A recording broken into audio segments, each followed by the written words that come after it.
Good afternoon, lovely people out there. After a little break, because we had to sort out like private things, no, not private, but things for the company, we are back and we have such a pleasure to introduce today a very special lady, Jade Starkey from Cachet Creative from Johannesburg. Most welcome, Jade. Hi, Sylvie. Thank you, Alfie, for you guys for having me. I'm so excited to chat to you today. Thank you. Thank you for making time for us and telling us your very special story. I think you have a special story to share. And even though that, like, I know you for a little while, always when I look at you, you are looking so young and like I don't know, you also run beside your business actually a quite large family. Nobody would expect. You look like 25, but tell us a bit like how your story started, how you came into events, why actually your name, like how that all came together. Okay. Well, firstly, I wish I was 25.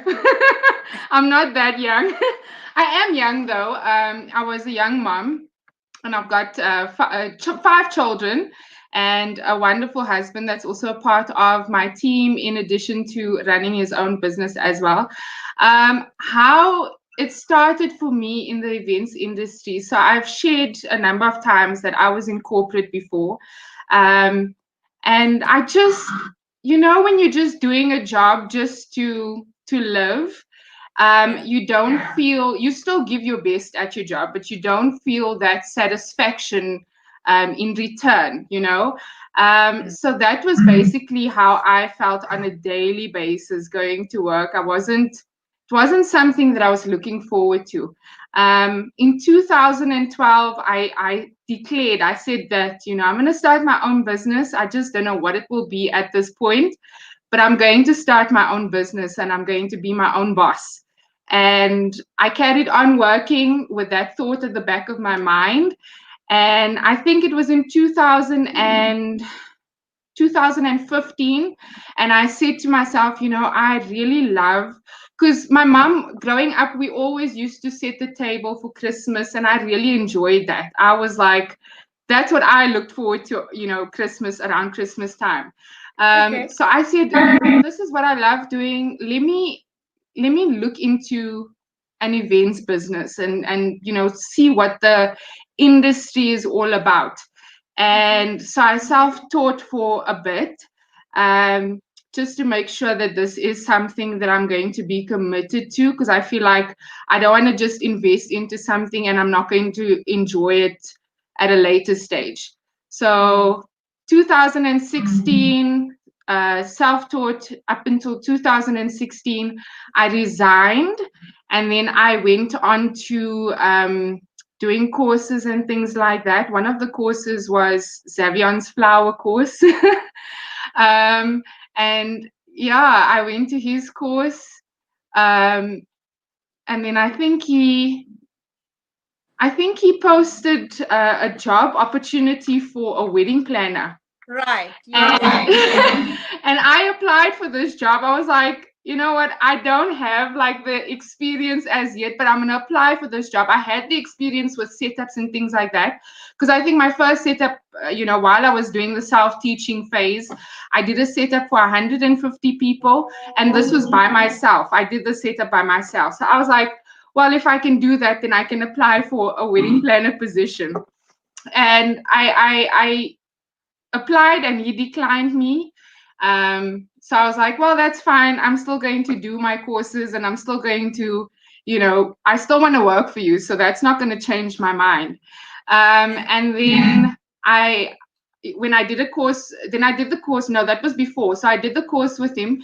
And then I said to him, if you're going to open up your internship program again, are you going to say no to me this time? And he said, well, let's see. Yeah, I asked him, and he was like, let's see, come to the program and let's see how you do. And then he opened another wedding planner position, and I applied for that again. This was just before the internship program happened. Okay. And I applied for that again, and he declined me again. And I was like, well, that's fine. I'm going to come to your, I was like, that's fine. I'm going to come to your program anyway. So I went to the program, and it was a 6-month program. And within 2 months, I was offered a permanent position at ZAV. And that's where I've gained, after my learning, that's where I've gained most of my experience.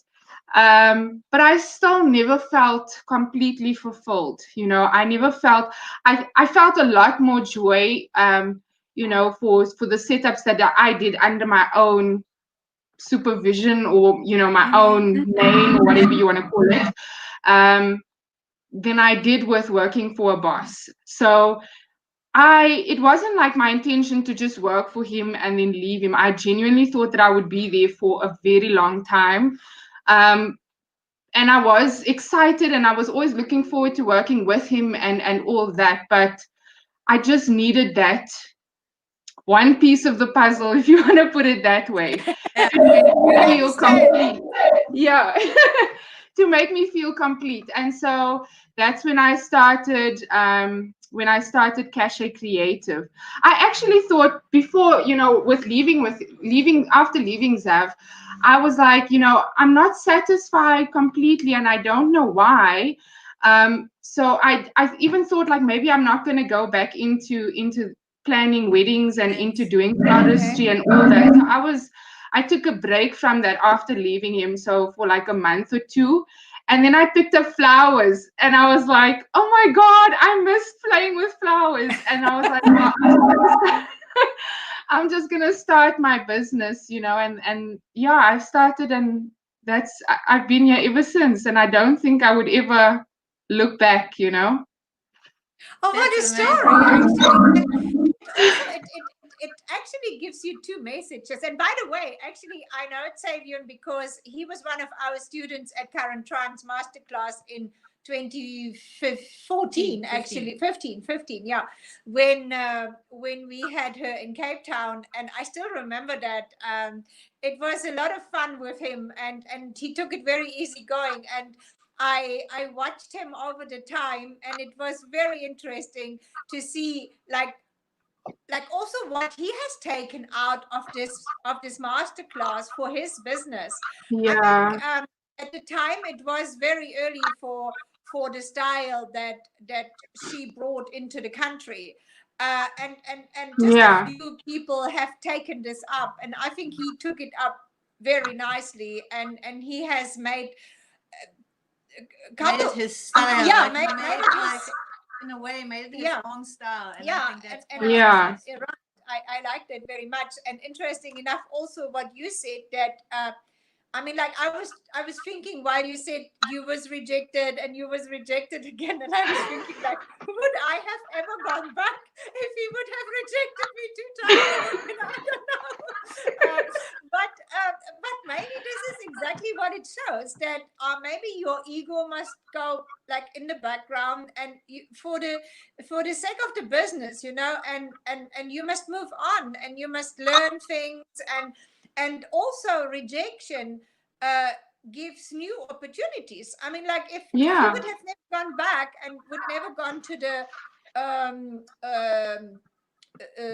to the other classes, you would never actually had the opportunity working with him, and then doing what you have done, and learning what you have learned. I think that's a good an interesting point that you made. Specifically persistence. I think that is also something as an entrepreneur, that you need, because it's not only like, I mean, this is a very typical like life lesson. This is from life, like you don't get everything at the first shot, like you don't get a client sometimes maybe at the first shot.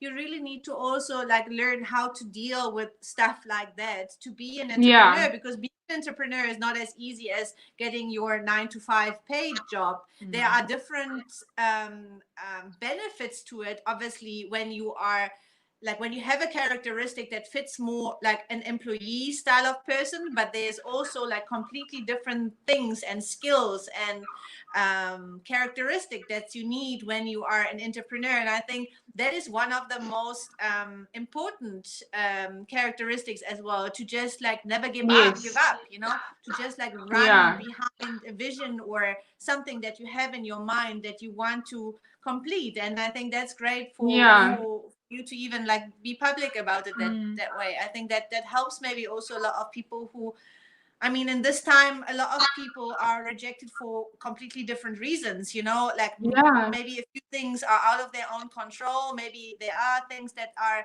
within their control, but whatever it is that is outside of their control is like never give up. I think that is the biggest message, because you can reach your dreams. You can go where you want to go.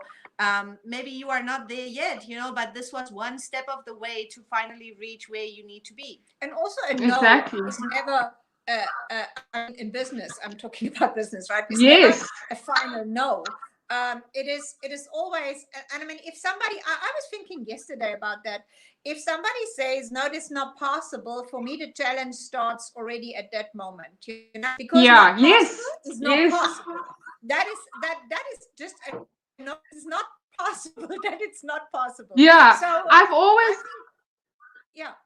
I've always looked at it as, I think there was one email when I responded and I was like, okay, no doesn't mean that I can't do it. It just means next opportunity. So I'll wait. Yeah. This was actually what I said in my email to them. I was like, okay, so then I'll wait for, you know, for your internship program. I always looked at it as a next opportunity. It wasn't my time to, you know, to be accepted then. And for whatever reason also.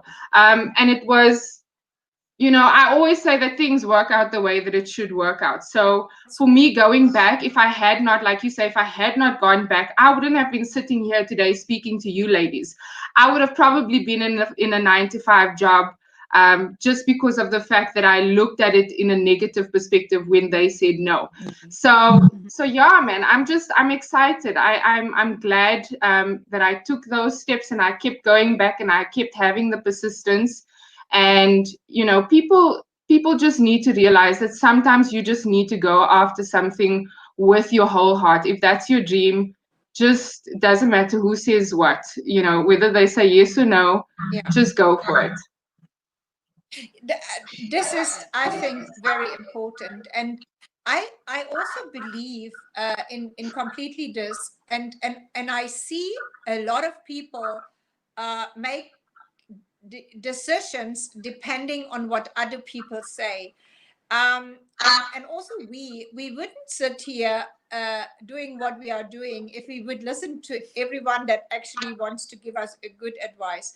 Sometimes you need to listen to people, but the final decision you have to make, either what your stomach or what your brain is telling you. I mean, there's people, they listen more to the brain, which is okay. There's other people like me, I listen to my stomach, and when my stomach is saying, okay, go ahead, and everybody else is telling me don't do that, I go, because I feel I can do that. And I think this is very important. When I feel it's right for me, I'm going. And if it's not the right way or the right decision, I will see that, like, on the way. You'll learn for yourself. Right. Can I ask you, because I think that it's quite important what you said, and I think a lot of people feel also the same situation that you felt before, that they are sort of in between chairs, you know, they have their maybe secure job, which give them obviously a secure salary, and we all know if we're an entrepreneur, like, we do not have that safety net, you know. I mean, then there you are, you have to fight for your own goals, you have to fight for your own money, for your salary, for all the overheads that are there.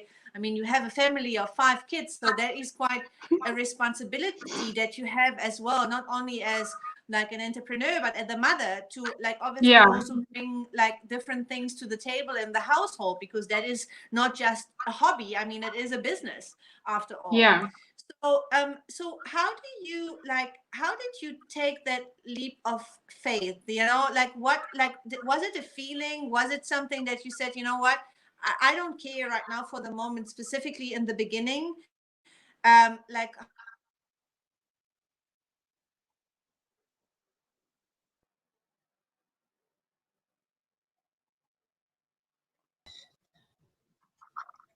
Sorry, So we just yeah, sorry, because sorry, my phone was. Can you hear us still? I can hear you still, yes. Perfect. So, so how did you take that leap of faith? Actually, like what did, like, how did you feel that this is the right decision after all to actually do what you did? Like, I mean, you're sitting in a place, you know, that you're not feeling happy, but there is maybe something that you don't know whether it will work out, yes or no.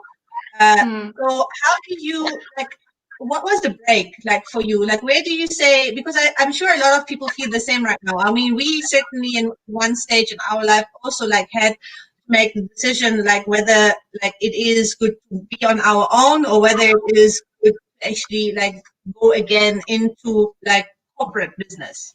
Yeah. So for me, when I was in corporate, I always, I looked at the people that were surrounding me. And I remember when I started in this one particular job, the lady that was giving me training, she was in the same position for the past 4 years. And I remember clearly thinking and saying to myself that if I am going to be in this job, I don't want to be in the same position for the next 4 years. I want to progress. And I did exactly that. Like, I progressed within the company. I think within a month and a half, I was, given a higher position. But then I thought to myself, like, the people that, the position that I want to take over, if I'm looking at everyone that's in that same position, maybe, they're very comfortable, and it doesn't seem like they are able to progress any further than that. And I was like, if I'm going to be in this position, I need to progress. And I just, at the time, I couldn't see, the possibilities of me progressing, because the people that was above them, they were also just stuck in their position. So I was like, well, if they're not going to move forward, the next person then can't move forward into another position unless a position is then open. So I was just like, there's no growth for me here. Like, what am I doing? I'm just working so hard and I don't see myself moving forward. And I remember my manager at the time saying to me, I had a fallout with one of the subordinates, and I went to the manager about it, and he said to me, Jade, you don't need to doubt yourself. You shouldn't doubt yourself. But I took it like in this whole complete context, and I was like, he's so right. I need to do my own thing.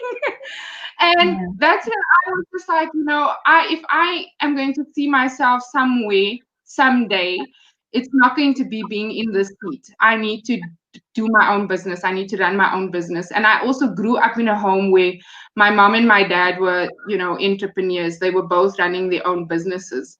So I grew up with that, and I was like, I need to be my own boss. And if I'm going to take this leap of faith, I know that God is just going to, guide my steps. And I feel like he's done exactly that. So when I started my business, I had no finances.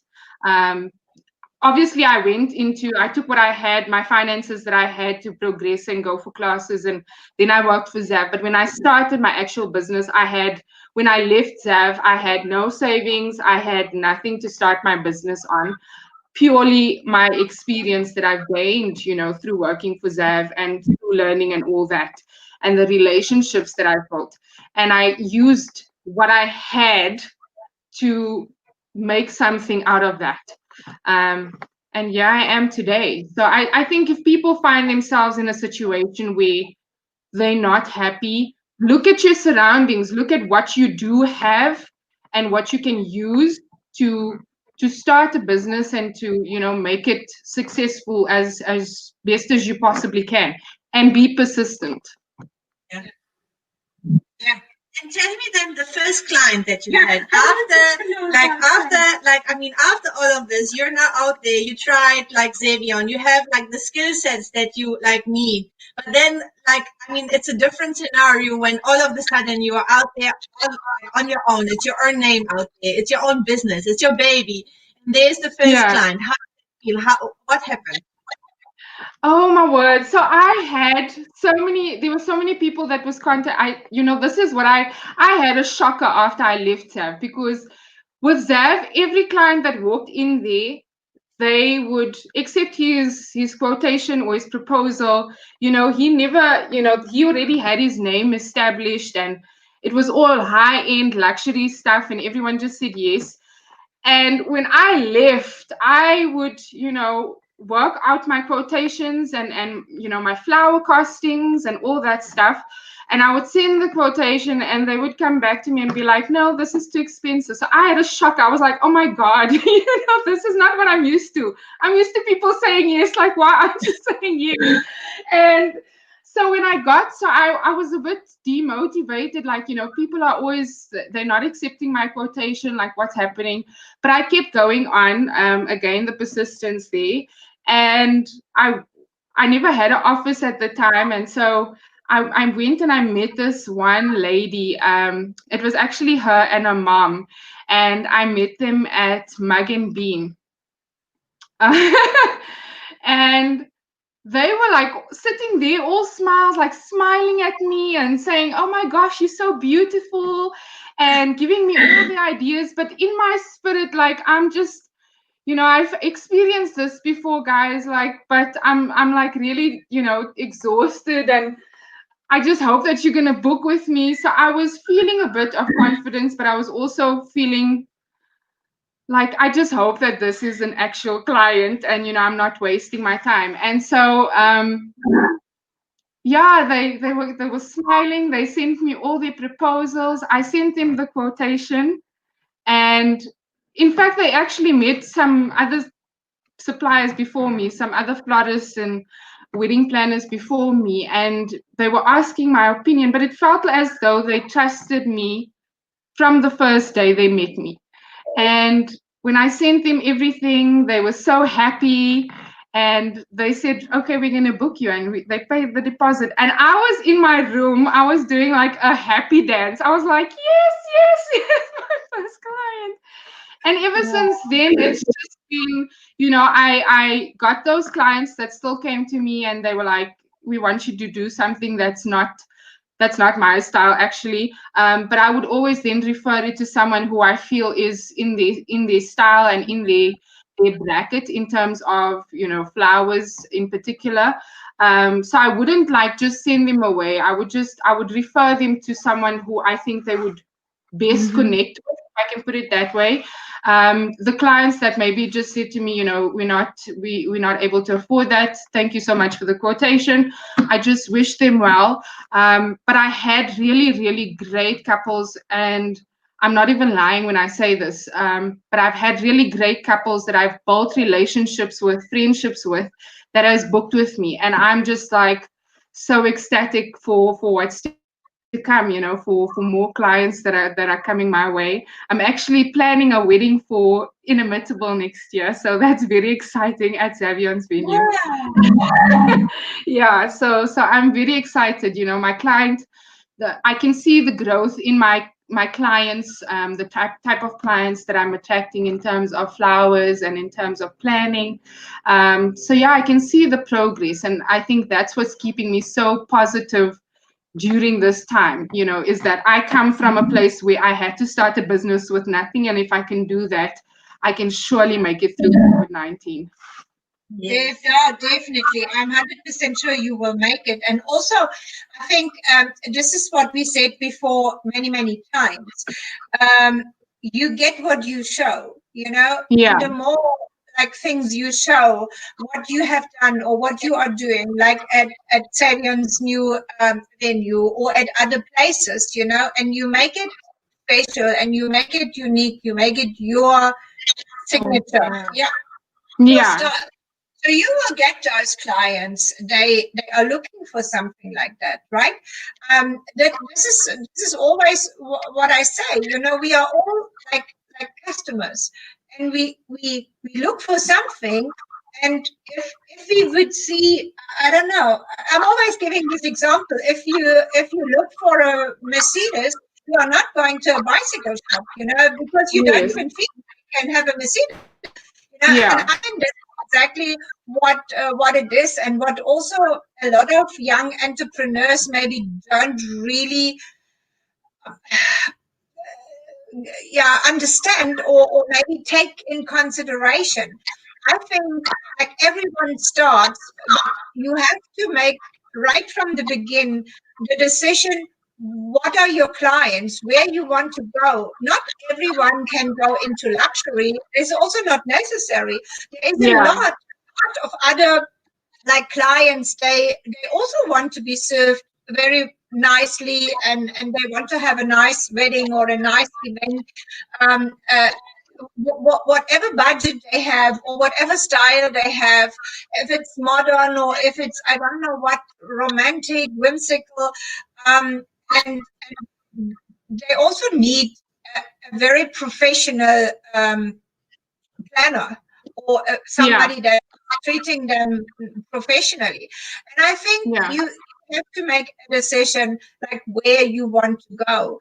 And obviously, the luxury business always sounds very approachable because it sounds so nice, you know. But also, people Mm. need to know, like, while maybe you can do maybe 20, 40, 50, 60, 100 weddings a year for a smaller budget client, you can only do a handful in the luxury event industry.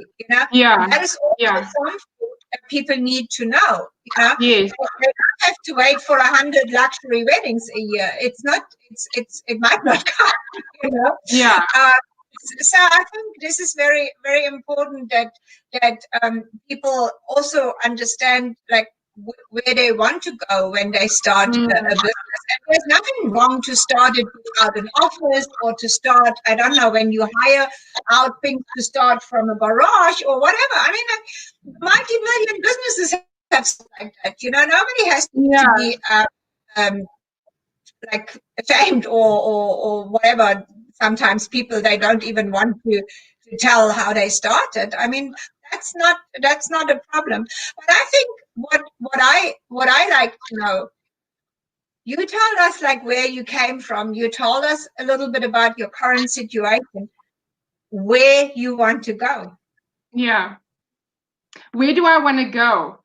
Um, sure. So I've always had this idea of, traveling abroad, and possibly teaching people, because I feel like I've learned so much in terms of, and I'm more than happy to always share my story and say, this is what I did, this is how I did it.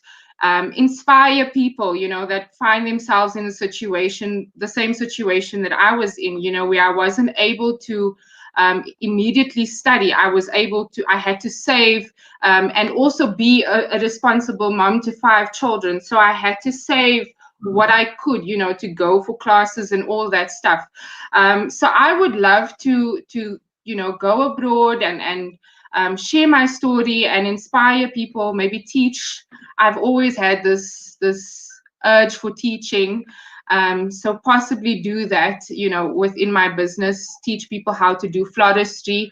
One of the things that I wanted to do as well, but we ran out of time, with getting sponsorships, was I wanted to teach women that, were incarcerated, and they came out. And if you hear some of these women's stories, you just think to yourself, my God, like, how do I stop, that from happening again to this woman? And I wanted to give them flower classes, but like I say, but we'll get to that. So yeah, I always had the passion for teaching the less privileged people, in terms of floral arrangements and in terms of, wedding planning and all that. And then also still, keep growing within my business, expand, have more people employed, and travel a lot and do what I'm doing. And I think it's always nice to see when people want to inspire others. And I think there's a saying that says, like, it doesn't take away from your light if you are like lighting other candles. Like, if you're like Yeah. see yourself as a candle, it doesn't take away anything from you if you just pass this on to others and help other people, like whether it's mentally or like just with a gesture or just with a suggestion or just even to listen or to share information. Sometimes this takes very, very little to actually like help to bridge something for someone, you know. And I think that is something that's really great if there are people out like you to actually to do that. Um, Maybe what I would like to know is, I mean, we are right now in this situation. We and we just touched on it a little bit before. We don't know exactly how the events industry is going to evolve over the next month. We're all crossing our fingers, and we hope that 2021 is here sooner than we all wish that it's going to be here. Like we always say that we're looking for Christmas already now.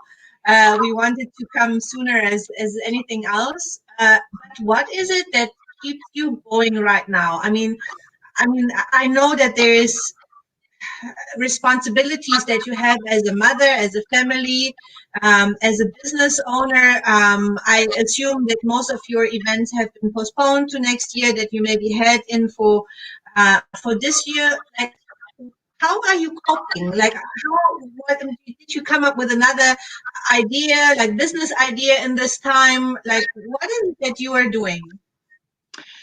Well, okay, so my husband's business has also been keeping us like going really well during this time, and I actually He makes extraordinary upholstery. I can just say that. I'm sorry to interrupt you, but I have to say that.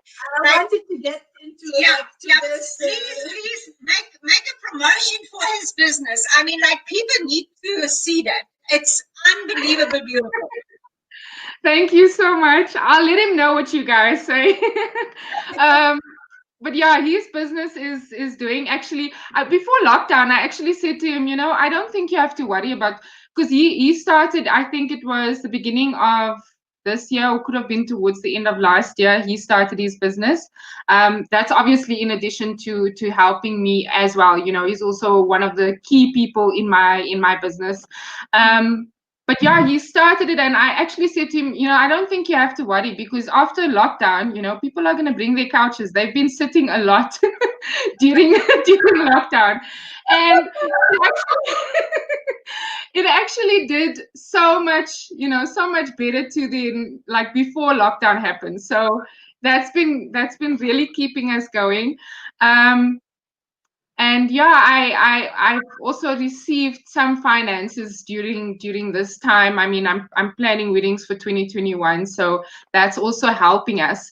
But you still have to keep money flowing in the business. So with people that's kind of paused or held back from inquiring even for 2021, I've been doing a lot to try and reach out to those couples and let them know. I don't know if you ladies have seen, but I chatted to some of my suppliers, and I brought this question up, like, what are you doing for couples during this time?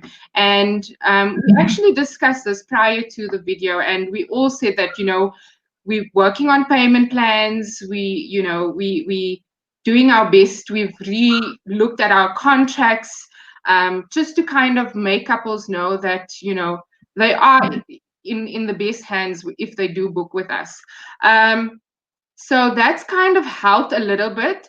And then we've also recently launched the virtual elopement package.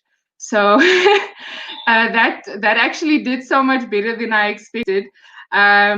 And we actually got bookings for that already. So that's for the rest of this year. So we're able to have where it's the couple and maybe 2 witnesses and the marriage officiant, and the rest of the family joins in online. So we still set it up like really beautifully. They still are able to walk down an aisle, and they can still have a beautiful setting. And I actually, when I got suppliers on board for this, I prayed so hard about this, and I was like, just Lord, send me the right people. Like, I've got a number of catering suppliers, but not everyone is good for the job. Not that they're excellent suppliers, but you want to have the best fit for the package.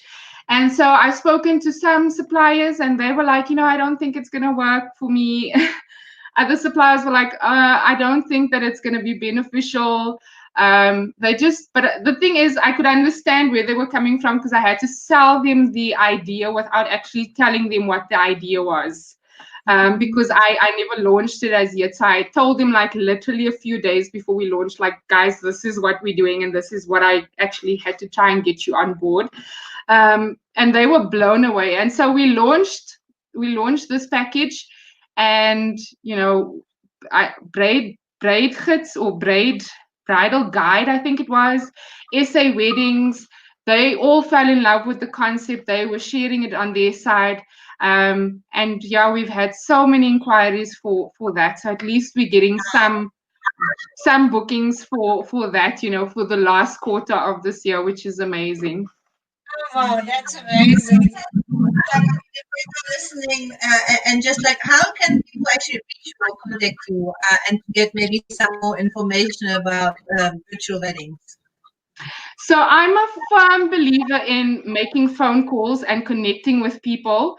I don't just send the packages through to, via email. I want to connect with them first. So they are able to either phone me on our contact number, which is 081-335-9520, or they can just send a WhatsApp, or they can just send an email with their contact number, and I will then give them a call. I want to, explain the whole concept. I kind of make them dream about the concept, and then send them the information, and they can then decide whether or not they want to book. So I have to phone them. And it's something that, it's not something special personal service. Yeah, and it's something that has never been there before, right? It's not like you just send someone some rates of a venue and people like know more or less what to expect. It's really something that is quite unique. And how they can actually book the set through Sofa Makeover? Sorry, can you just say that again, Sylvia? How they can book a set through Makeover for their sofa? Oh, the upholstery. Okay, so the upholstery, I'll send you the WhatsApp. Do you want me to send you, or should I just give the number now? No. Is there's a website or something that people can actually have a look at? Instagram. So yeah, we've got an Instagram page, which is @Starkey Designs, and then Facebook is @Starkey Designs as well. They can either just inbox, a photo of the furniture that they need reupholstered, and my husband will then respond to that. I just didn't want to miss that because I love it so much. Yeah. Like when Jade is actually looking back and forth, is there something that you say, like in the past in your job, that was the most challenging, like for my business, that I had to go through? And on the other way, when you look forward, what is it like what you dream about that you definitely want to do beside the traveling, but something, is it a specific destination, or is it something, I don't know, a team of a wedding, or, we all have our dreams, like very deep in us, and I actually want to get to your dreams. Like, what is it? Like Sarah Haywood, and that actually struck me so much. I said it in another chat. She is dreaming of planning a wedding on the Mars. Yeah, on the Mars. On the Mars. On a bus. Yeah. Oh, that's interesting. What can happen? Like when she's not going to the Mars, maybe the Jupiter is closer. I don't know. One of the difficult things that I have to look back on is obviously having to start my business with no money. So that was very challenging for me, but I feel like it also made me very resilient. One of the things looking forward, so I have this vision in mind of myself walking into my office, and I can clearly see myself with a black leather jacket. but in my office or on my, property space or whatever, there is everything there. There's wedding dresses, there's wedding cakes, there's everything. And it's all on one space. So yeah, I think that would be my vision, is just to see everyone, like, not particularly like me, a wedding dress company, because I don't think they would want to do that, but I could clearly see a wedding dress supplier, selling one of the most elite designs there on the space. And that's kind of what I see. I would also want to plan a celebrity wedding one day. I'm really trying to get to that level now. And I think the sky is the limit, I think that is, if we don't dream, I think there's no reason for us to Yeah, be as entrepreneurs. We always need something to hold on to, and always like need to have a dream that we are after. And I think it's also got to do with procrastination. So the more you really internalize what is it that you want, you will reach it. Maybe not today, not tomorrow, not next week, not next month, but there will be one day when you will yeah. walk with a leather jacket through your own office space, or even showroom space, and you must you promise see. me to send me yourself. Okay. Yes, and then I there will be the will. In my leather jacket.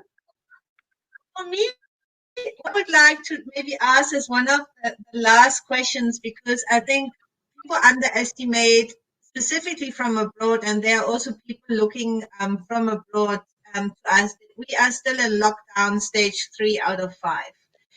But particularly with kids in the household, 5 kids right now. I want to ask you, how are you doing?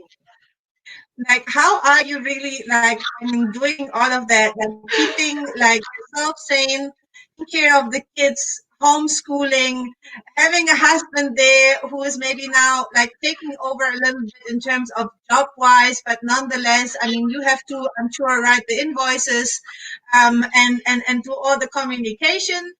But Yeah. how is this lockdown life for you? Do you say maybe even, and we heard it from a lot of entrepreneurs, it's enough now, but it has really done us good in the sense of that we had some quality time maybe that we would never had in our busy, like, red race life that we usually have in the events industry. Yeah. We had Easter that we spent as a family together. We had some long weekends that we spent as a family together. Is there something good that you can still see, like, amidst all the drama and all the negative, things that are obviously like going on right now? How is it for a family of 7 by the end of the day? Yeah, for us, definitely, like you say, we've able to slow down a lot and really spend quality time with our family and with the kids. They are homeschooling, so it's been a bit crazy, like trying to find a balance of, now I'm going to work, now I'm going to do homeschooling, now I'm going to maybe help Lucien with his admin or his business or whatever the case may be. But I feel like my mother-in-law has also been like a really great support. So when we're not able to, like when we have to do a lot of work and all that, then she will step in and she'll say, okay, I'll watch the kids and help you guys maybe with cooking or whatever the case may be. So we've got a really good support structure that we've created. When I'm working, Wilson will help me with the kids. Like right now, he's busy, he took the kids for a ride on their bicycle.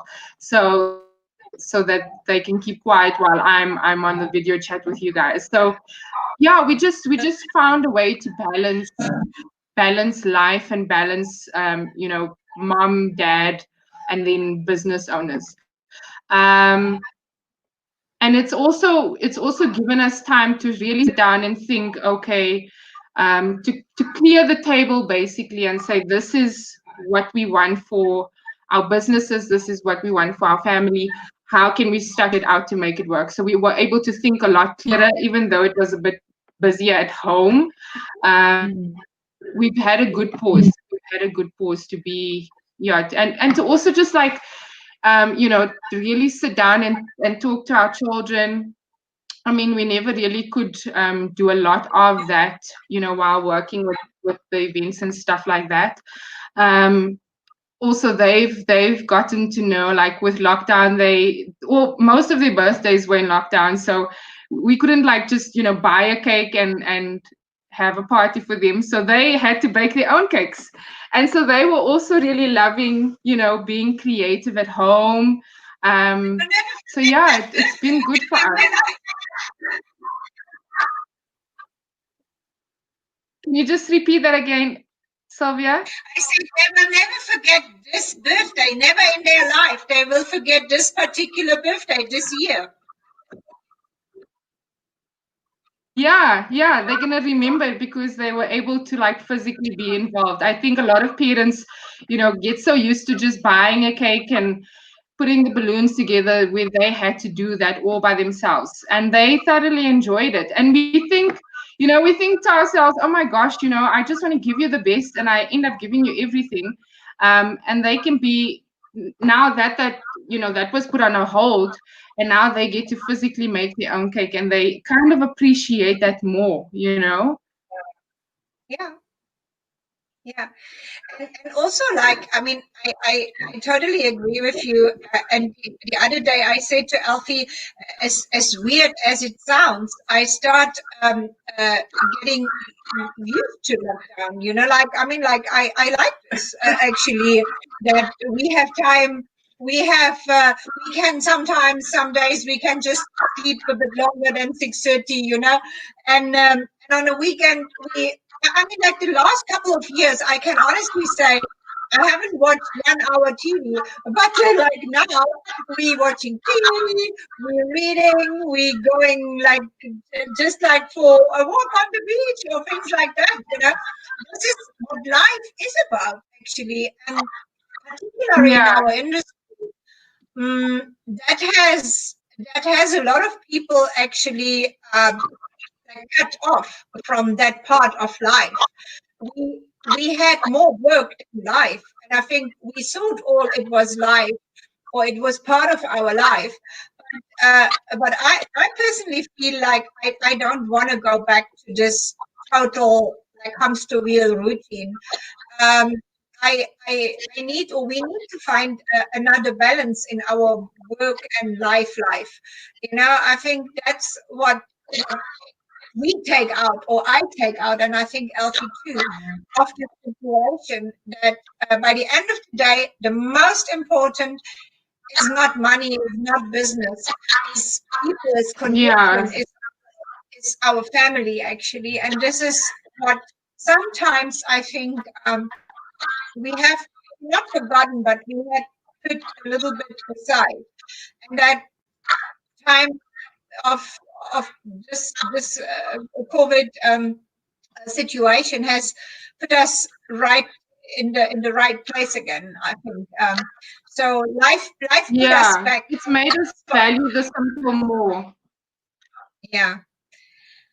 Jade, I think it was such an interesting story that you told us. It was so interesting to listen to you. I take my hat off. I must really say, I take my hat off.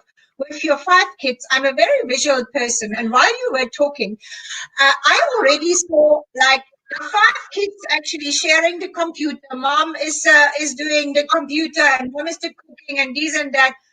And it must be very busy at your place. And I really, really appreciate that you are so relaxed and you can talk about this. It's amazing.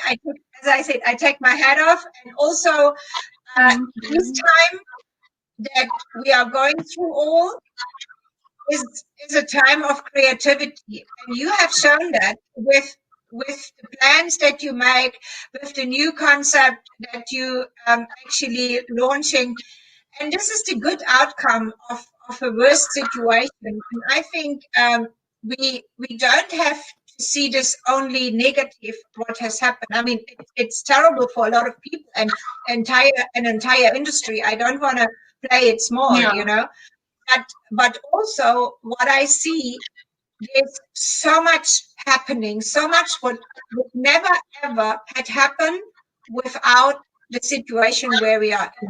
And I think this will change our industry, this will change our life, and this will also be a benefit for a lot of people. Yes. No, I completely agree. I was also chatting to someone the other day, and I was like, this was a time of transitioning for all of us, and we just need to look for the positive aspects from this situation, as difficult as that may be. We need to take back the positives from it, or else we are not going to make it. So it's either we adapt and we kind of come up with concepts that's going to work and that's going to benefit us during this time, or we just watch what we've worked so hard for just fall at the wayside. And I would hate to see that happening to so many people, that people that I look up to, people that I've worked with. I would hate to see that happening. So yeah, I'm grateful for the opportunities that arise from this. I'm very blessed, for the ideas that I was able to kind of put together during this time. And if anyone else wants to do it, they're more than welcome to. You know, we just need to keep the faith and keep strong and just keep going no matter what. Be persistent during this time. Persistent. I'm going to wait for the day that you're going to invite us to your with the black leather jacket. With the black leather jacket. So we invite us for the invitation, and in the bring you meantime, some black roses, but you must tell me well in advance when you open the new office. Yeah. Oh yes, that would be amazing. Flowers from you guys. I love you guys. so much. In the meantime, I think the most important thing is stay healthy. I hope your family stays safe. I wish you all the best for 2021. I wish also that all those virtual weddings are going to really make a big wave also at the end of this year. And that we're gonna see how our weddings done right now in this strange time in our life, still with a lot of passion and love. Thank you, Jade. Thank you so much, guys. And thank you again for having me. It's absolutely lovely to see you guys again, and then to also sit down and chat with you guys. Wonderful. Love you, so much. ladies. All the very best. Bye. Bye.